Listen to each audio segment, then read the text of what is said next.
In the previous videos, we have created a schedule, applied resources, and applied duration and resource uncertainty.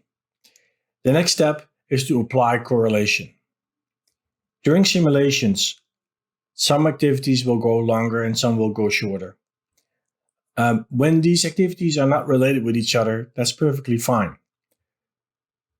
But if activities are performed by the same crew or the same subcontractor, there's a good chance that if one activity goes longer, there's a good chance the other one will go longer as well.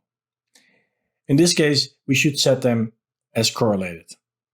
In this example, we have 3 activities where an excavator is required: site preparation, excavation, and backfill and compact walls.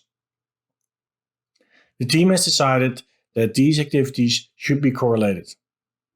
To set correlation, you go to Risk, Correlation, and a window opens up with all your activities and resources.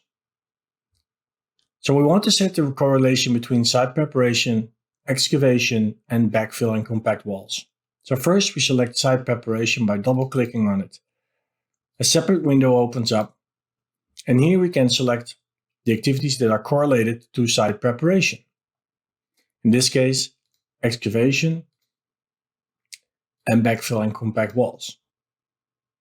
Select OK. Now these 3 tasks are now correlated.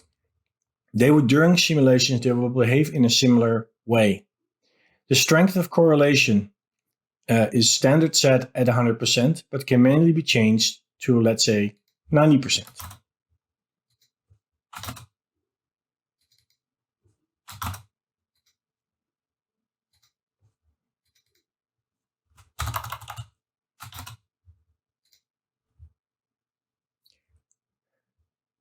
If we hit OK, the correlation is set.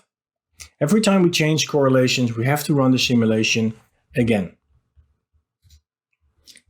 I have run 2 separate simulations, one with the 3 activities not correlated, and one with 100% correlation between the 3 tasks.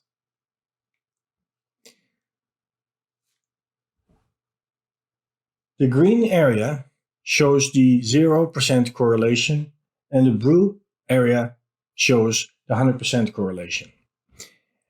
And you can see the differences here. When activities are not correlated, they start to cancel each other out, and there's more data will be towards the mean of the graph. You see the green area is more squashed, more squeezed, and higher up than the blue as a distribution. Here you can see the difference between the 3 activities set at 90% correlation and at 60% correlation. And as you can see, the differences are not really big. Therefore, do not waste time with your team discussing what the correlation should be. Pick a number and move on.